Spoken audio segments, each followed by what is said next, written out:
In Nepal, citizens went house to house to catch corrupt communist politicians. They'd gone into the homes of one of these politicians. Notice, ladies and gentlemen, obviously, a lot of politicians, while you live in squalor, they live in like multi-story mansions. You know, it's just like rooftop pools and shit like that. Funny how that works, right? They go on about taxing the rich, eating the rich, all while they're becoming the thing which they're supposedly taxing, not having to pay the taxes because they're collecting all the money from you. They get to live in these mansions while you barely make ends meet. That's socialism for you, and that's communism for you. But you can see here they've set the car on fire, they've torn the house apart, they've chucking the sofa off of the bloody roof onto the top of the car. You can't blame people for being angry. You can't blame people for being angry when, again, the whole thing which you forced them into is something that they never wanted.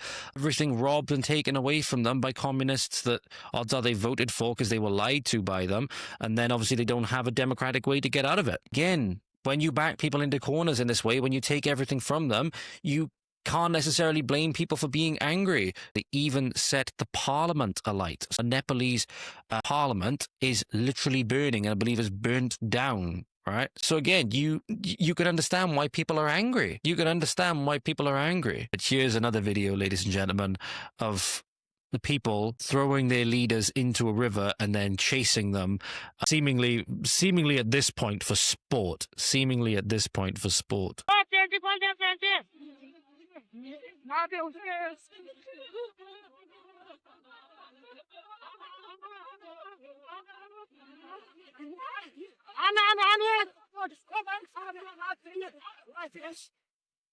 Is this just another example again of, fuck around, find out, fuck around with people's democratic rights and take everything from them and then find out? But yeah, this is, I dare say this is going to be more of this is going to be coming down the pipeline because people are getting sick and tired of it, right? People are getting sick and tired of it.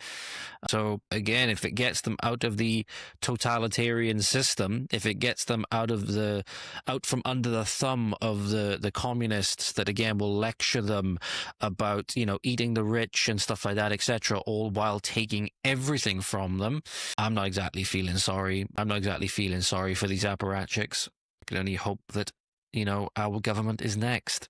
I hope that our government is next and we actually get a government led by, people of this country, people of our people, right, that will actually do good for us and actually be a legitimate government.